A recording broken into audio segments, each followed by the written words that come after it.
Shalom and welcome, everyone. Today we're going to go over who is for us and who is against us. Clearly, we can see in scriptures that some people, like Judas, some people that was supposed to be for the Messiah, for us, the part of the body, is actually just not a part of the body. Now, we want people to be a part of the body. We really want people to be with us, right? I mean, I think that's why we go to church. I hope that's why we go to these buildings. I really hope we're going for the right reason. Now, I know a lot of people are not. I know a lot of people are not going to these buildings to be a part of the body. A lot of them, sadly, are going to be what? A part of something, a part of a clique, a part of, hey, who's who, right? So when we find this out, that is the problem. When we find this out, that is what is our major thing. But many times we don't know that because we are looking at whomever is there. We're looking at who is a part of the program, right? If we're not careful, we have these people who say they are part of what we're doing. They say they are a part of what's going on. But in reality, what happens? They're not there.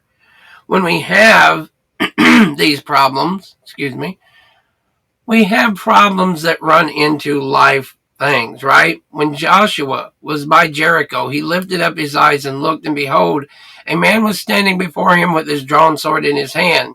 And Joshua went to him and said to him, "Are you for us, or are you our adversaries?" This is what I'm telling you today. We don't know. We all claim we have swords. We all go and claim that we're saved. We all go and hopefully say that we're serving the Messiah. We're serving Yahweh, right? But are we really doing this? And he said, "No, but I am the commander of the army of Yahweh. Now I have come." Whether we like it or not, the people sitting in the pew, the people sitting next to us, the people all around us may not be and may not have our best intentions. We know this, right? We know good and well Sister Sarah that goes out and tells all of our bad things and all of our bad kids things and all these other things is not really on our side. She really calls to get our gossiping, right? She really calls to hear what's going on in her life so she can tell all the other people. Now, this is just truth. I know you don't hear a lot of this from preachers, teachers, so forth, so-called ones, usually unless there's a problem in the church, right? Unless it's gone on, or unless they're talking about whom? The pastor, right? It seems like you can talk about everybody else in the church, but when it comes to that, we have a problem. Well, folks, we should not have a problem, and we should know and we should discern. If Elohim is for us, who can be against us? Romans 8:31. We know these verses. We love these verses. But do we know who is for us? Do we know who is against us? I would submit to you that Yeshua, people call him Jesus, but Yeshua knew Judas was Judas. He knew Cain and Abel. He knew Lucifer. He knew all these things, right? He's given us all free will. Even the angels. Think about that. People think angels are some kind of robotic, angelic things that just do whatever they're told to do. But obviously, even they have an ability to think and to say, "I'm just not a part of this no more. I'm just not doing this anymore."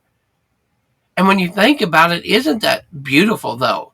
When you take a wife, you don't club her in the head and drag her down the road and say, "You're now my wife," and then throw her in a cage, and when you leave and you go to work and you come back, take her. You don't do that, right? Because that's not love. That's entrapment. That's many things, but it's not love. When you come home, you want your wife to be there. You want your wife to be glad you're there. You want your wife to be happy. And you want her to not be everywhere throughout the day, right? At every man's house and come home to you. So the same thing that we want I would submit to you the Creator wants. He wants us to love Him because He has given us the Torah. He's given us the instructions. It's just the opposite in most of the world. Most of the world don't want to take the instructions of the Father. They don't want to listen to the Father. They don't think they have to because Slick Rick's telling them the law's done away with. But you tell me what household that nobody has to do anything in.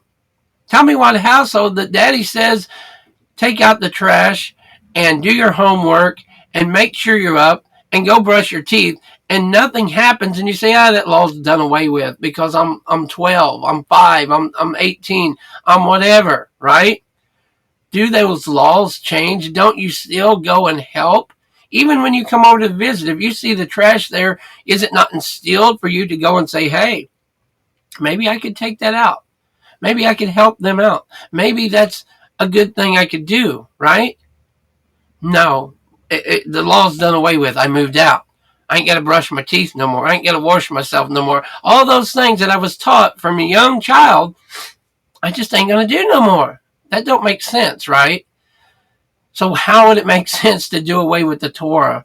How would it do away to take the Old Testament, throw it away, when most people preach out of it? You realize that? Most people come right out of Old Testament and preach and then turn around and say that's all done away with. Well, what's the point, right? What's the point of this? Matthew 12:30. Whoever is not with me is against me, and whoever does not gather with me scatters. Folks, this is a very big verse, whether you know it or not. Matthew 12:30. Because there are many so-called pastors, preachers, teachers, all these things that they're scattering. They're not bringing together. There's many Hebrew roots people. There's many people that are just scattering. They say they're bringing together. They're talking about unity. They're talking about congregation. They're talking about all the good things. But what does the enemy do? The enemy says, but is he really going to kill you if you eat from that? Is pork really going to put you in hell? Is chicken nuggets really going to, is that really going to raise your blood pressure? Is this really going to? That's the way he works. And have you seen marriages and relationships and partners and corporations fall apart because I think he's taking some money out of the corporation. I think he's doing this. I think he's doing that. I think they're doing this, right? Look at Trump. I think he's doing this. I think he's doing that. We know the other side's doing all kinds of abominable things, but that's okay. We know that what's going on in the world, we can see it. We can even watch something that is just like a 5-year-old or worse from some man talking, and we laugh and giggle and think it's okay. Folks, this is not the way it should be. This is not the kingdom. Would we allow David to be this way? Would we allow Solomon? Would we allow our kings of old to be that way? Would we write things about them? See, the problem is America and this world needs to realize that we represent Yahweh or we don't. That's what it all comes down to, whether we like it or not. Either we represent Yahweh, the creator of the universe, or we don't. Either we're on his side or we're not. And I would submit to you many, many, many, many millions, if not billions of people are not on the side of the creator. And therefore, that's why their life are in shambles at whatever age. Oh, well, I'm old. That doesn't really matter. Does it say that in the scripture? Does it say when you get 60, you'll be sick till you're 90, or you'll be sick until you die? None of this is scriptural life-based things. Oh, we know when you get to 70, you just get hypertension. Oh, when you get to 80, when you get to this. And we're all looking for walkers and wheelchairs and horrific life when we get older. But should we? Because the Bible specifically says, I believe the man was 86 and he was ready for war. He wasn't on a wheelchair. He wasn't pushing a walker. He didn't have a oxygen, right? Now things happen. Sin equals death. Sin equals problems. We know this, right? We're not going to sit there and say we don't know this. This ain't what it is. We're not going to even be that naive. But We have to know who is for us. If we don't know who is for us, then how do we know who is against us? The problem is, when we don't take the Bible and live the Bible, we can very much be against the Creator himself, and his name is Yahweh. For the one who is not against us is for us. Mark 9:40. Now the thing is, people talk about names. All through the scripture it says, my name, my name, my name, my name. And people say Lord, or Baal, or God, or whatever. But he has a name, folks, and that name's Yahweh. And he really expects us to use his name. Not in vain, not the wrong way. He says that. But he says, this is my name, right? We can't just go around and say, well, it doesn't matter. I'm going to call him what I want to. If you've ever been in a household, if you've ever been in corporation, if you've ever had a job, if you've ever had much of any authority over you in one way or another, you don't do what you want to do. You might think so. You might think you own the company. You might think Ford is your place. But truthfully, your boss is telling you what to do. If you don't listen to his authority, you're probably going to get fired. If you're in a household and the head of the household, whomever might be grandpa, whomever that may be, even grandma, if you don't listen to her, there's going to be a problem, right? And eventually, you may have to leave. You may have to go to child services. You may have to go somewhere that we can't deal with you, right? A lot of old people, they end up going to nursing homes. Why? They just won't listen. They won't listen to sound reason. Yes, a lot of them go there because of different reasons, but I would submit to you, some of them go there because they won't take their pills they're supposed to. They won't take the things that they're supposed to do. They won't even try. They expect everybody to baby them, and therefore what happens? What does that get to do with it? Well, if I'm for you and I'm telling you this is your today's thing to make you feel better, and trust me, I'm not about pills and all that either, but we'll just say this is your herbal pill for today. This is your dandelion pill, and you need to take 2 in the morning and 2 in the evening, and this helps with your rheumatitis or whatever. Absolutely not. I'm not taking that. Absolutely not. I'm not going to be a part of that. Absolutely not. I'm not going to do this. Well, what do you want me to say? There comes a point when our hands are tied. Now, I say all that to say this. Yahweh says, don't eat pork. Did he ever say you could eat pork? No, he did not. Before you go and say and talk about, Yahweh never said. The Father never said. Yeshua, people call him Jesus, never ever said. He never had a ham sandwich. He never went and ate unclean things. He never had unclean fish. He never had anything unclean. So the scriptures say, and so the prophecies are for him. Do you realize if he would have came and changed, then he can't be? You understand that? If he come and changed the Torah, if he came and changed the law of the Father, then he's not in the stead of the Father, right? If my company is called Hose Apples Towing, and it's been that way for 50 years, and then I jump in and I change it to Hose Apples Mufflers, it's still got the same name, but it's changed. I have changed it. I have changed the towing company into the muffler company, right? Now, I have changed what the foundation was of that company. Now, yes, that is different than, but I'm trying to get the point of we cannot change the scripture. We can't take Yahweh and turn it into Jesus, right? We can't say, well, Yahweh said all this, yeah, but Jesus comes and says, yeah, don't do that. That don't matter. Then he would be against his Father. He would be against his Father, right? He would not be for the Father. Make sense? Perfectly. Revelation 3:15-16. I know your works. You are neither cold nor hot. Would that you were either cold or hot. So because you are lukewarm and neither cold or hot, I will spit you out of my mouth. Right here it's pretty clear. He wants you to either be for him or against him. There's a lot of Laodicea, or whatever you want to call them, on the fence Christians. There's a lot of on the fence people who think They're for the Creator. They think that Jesus is their best friend, right? He's my best friend. I put him in my pocket, carry him around all day. And that's the way they act. And that's abominable.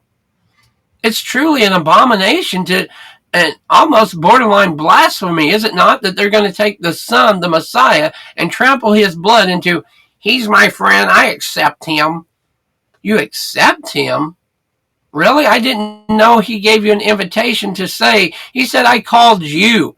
I knew you in the womb. You want to talk about abortions and things of that matter? Yes, that's called killing. That's called breaking the commandment. That's why the world and even so-called churchianity wants to get rid of commandments and the Torah. So you don't know what death is. You don't know what killing is, right? They want you to believe that, oh, that's okay. To kill a baby, that's okay. To do this, that's okay. To kill an old person, that's okay. Where does it stop? I don't like your looks. You ain't got the right color hair. You ain't got the right color skin. You ain't got the right color. Well, that's okay. We've seen this, have we not? Have we not lived through these same times? Why do we continue to go back to them? Why do we continue to go back to a nonsensical, unbiblical way and act like it's okay? You know, all the LBGTs and all this and all that, it's unbiblical. It's not about love and hate. It's about truth. And if you truly love, you love. Whatever you say, there's no love like a man and a woman. There's no love that can be upon this earth that they can have a child. Anything else is artificial. Even having another child with something else, it's not the same.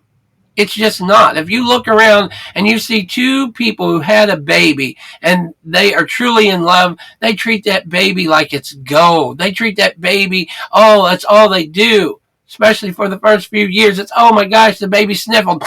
oh, the baby crying. Oh. They lose their mind over the baby doing this, that, and the other, right? Which they should. The same thing with a marriage. You cut yourself, you hurt yourself. Let me see, where's the band-aids? Let me help. What's wrong? How can I help you? But the Creator of all things, the one who gave us the Torah, the one who gave us the instructions, the one who said, this is right, this is wrong, somehow we want to make believe that we're on his side, but we deny every rule that he puts out. We want to deny, and because it's 2024, we can deny a man and a woman in marriage. We can deny what we want, or we can add to and take away. Is it not written, woe be it to everyone who adds to and take away? Read that verse. Read Revelations about that, folks, because we don't have and we can't be doing these things. If we go and do these things, we're just going to have some serious, serious problems. We're going to be in some serious issues, folks. We really are. And he called the 12 together and gave them power and authority over all demons and to cure diseases. Did you hear what that said? People are more worried about pamphlets, papers, church doctrine, calendars, everything but what they're supposed to be doing. The enemy has slipped in and said, well, this piece of paper means more than Sarah in the hospital. This piece of paper means more than this, and this, and this. And he called the 12 together. This is how we're supposed to do it. He did not change because there was 12 what? Tribes. He just shortened it down, right? He just brought it back to the original form. What was the original form? He didn't change. There was 12 brothers, right? There was Dan, Judah, Issachar, all those who created the 12 tribes of Israel. See, we come and say, well, them are the Jews. It's a Jew thing. There's more tribes than just Judah. There's more tribes than Judah, folks. There are other tribes, and you are part of one of those tribes. So all of Israel is what we're talking about, right? So let's break that down and turn it back into 12 people. And if you do your research, you might find that these 12 men was probably from the tribes of the 12 original. And Yeshua, we know, some people call him Jesus. His real name is Yeshua. Yahweh is my salvation. That man said what? The son of Yahweh said, he didn't change it. Think not. He said, don't even think about this. If I tell you don't think about this and you think about it, you've already done wrong. right? Don't think you're going to drive my car today. Well, I'm going to one way or another. That's rebellion. Because of what you've done and because your actions, don't think you're going to get to play that game tonight. Well, I'm going to play the game and I'm going to sneak it. That's rebellion, but that's what goes on in most churchianity today. I'm going to do the way I want to do it. And that's why their pastors teach and preach these lies and abominations, because they're too afraid to say the truth, because if they say the truth, they're going to go next door to the Baptist church, where the Baptist church will say and do what they say. I'm not trying to knock anybody. I'm just saying the truth is the truth, folks. And he called the 12 together and gave them power and authority over all demons and to cure diseases. And he sent them out to proclaim the kingdom of Elohim and to heal. Do we see this? We don't see this. We see worship. We see praise. We see songs. We see dance. We see smoke. We see mirrors. We see everything but what we see here in the scriptures. How have we been so far removed from what he said and what he sent, but yet we're modern day apostles. We're modern day believers. We're modern day. But when's the last time you prayed for anyone and they was healed? When's the last time your pastor prayed for anyone and they was healed? When's the last time that they come and these diseases were cured? The hospitals are full. The scriptures, it's pure gold out there, right? It's pure gold for the harvest. I didn't understand that for a while, but I understand there is pure harvesting in hospitals. There is pure harvesting at the cancer centers. There is pure wheat, if you will, out there, right? Some of them are, folks. They've got this stuff because of whatever. We're not even going to go into that. We can get that on the side or call or talk or text or Zoom about it. But the problem being, and I'll just throw in there, we ain't had a problem with cancer like this ever. Not until the 50s, 60s, 70s, 80s, 90s, and the longer it goes, the quicker and more rapid it becomes. Why? What do we eat? What do we drink? What are we doing? Processed foods, this food. We don't even care what we're eating. We don't care what we shove in our mouth. All we care is it fills our tummy. Right? Even water. Is our water even pure? We hear commercials about it, but yet we'll go drink ditch water that comes from our nasty pipes. Anyway, before we get going, let's go to this, right? So what we have to understand is what the truth is. The truth clearly tells us what we're supposed to do. It clearly tells us what he has sent them to do. Excuse me one moment, because my battery is about to die, and we don't want that to happen. I'm usually more professional and better at this and everything else. But again, come on. But again, life is life, right? So my dad's been in the hospital too. And wife's going to appointments. I mean, we have the issues of everything. I know, right? Heal yourself position. Let's go on. Now Herod the Tetrarch heard about all that was happening, and he was perplexed, because it was said by some that John had been raised from the dead, by some that Elijah had appeared, and by others that one of the prophets of old had risen. All unscriptural things, but they're speaking unscriptural things, right? Herod said, John I beheaded, but who is this about whom I hear such things? And he sought to see him. So he wanted to talk with Yeshua. He wanted to see who he was. He wanted to see of all these things he's doing. Now it happened that he was praying alone, and his disciples were with him. And he asked them, who do the crowd say that I am? And they answered, John the Baptist. They're saying that this man is a reincarnation. What kind of believers? What kind of Torah keepers? What kind of Bible thumpers are saying? But I'm saying this because we may do the same thing. We may turn around and say reincarnation and all kinds of things that are unbiblical, abominable at best, and say things that they've said. Then he said to them, but who do you say I am? And Peter answered, the Mashiach of Yahweh. Wow. So his disciples knew, so his disciples are on his side because they knew. But yet the Peter that sat here and said this denied him, right? Come on, folks. So it shows that we are human. It shows what we are about. It shows what we are capable of. The fall itself, in all the glorious, we can only imagine. There's a song for you. We can only imagine of what Adam and Eve looked like, of what their powers, of all the things. I believe they was like lights, just like it says we shall be. They don't need light. They was light. We're always talking about this little light of mine. I'm going to let it shine. And do we have any of this light? Are we for the Creator Abba or not? And he strictly charged them and commanded them to tell this to no one, saying, the Son of Man must suffer many things and be rejected by the elders and the chief priests and scribes and be killed, and on the third day shall be raised. Take up your stake and follow Yeshua. That's what it says in between here, right?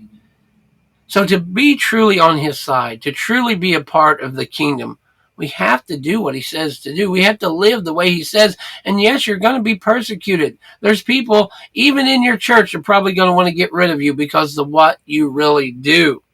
And he said to all, if anyone would come after me, let him deny himself and take up his stake. It's not a cross, folks. It was a stake. It's like a telephone pole. They knew how to do crucifixions excruciatingly painful. It wasn't nothing nice. It wasn't nothing pretty to see. It was terrible. And people cringed just watching the stuff. Some of the evil ones probably didn't, but most people cringed. That's why they did this, and they was proficient at it. There was no cross the way that we know it. It was a stake. A telephone pole. Look it up. The main way of dying was your hands was up here and you suffocated. Think about it. If I put someone on a cross and they sit there all day long, big deal, right? If I stretch you out, this is the way they did it. They stretched them out till they couldn't breathe and pulled their legs and arms until their lungs would actually fill up. That's how bad it was. And that's why when they plunged him in the side, the blood and water came out. His lungs, they say, was probably full of water. That's the way this was done. That's why it was so horrific. Let him deny himself and take up his stake and follow me. For whosoever would save his life will lose it, but whosoever loses his life for my name's sake will save it. For what does it profit a man if he gains the whole world and loses it or forfeits himself? For whoever is ashamed of me and my words, the scripture, folks, and my words, could that even be Torah? What are his words? Do not do this, straight from Moshe, straight from Yahweh, by the finger of Yahweh. Of him will the Son of Man be ashamed when he comes in his glory and the glory of the Father and of the holy angels. But I tell you truly, there are some standing here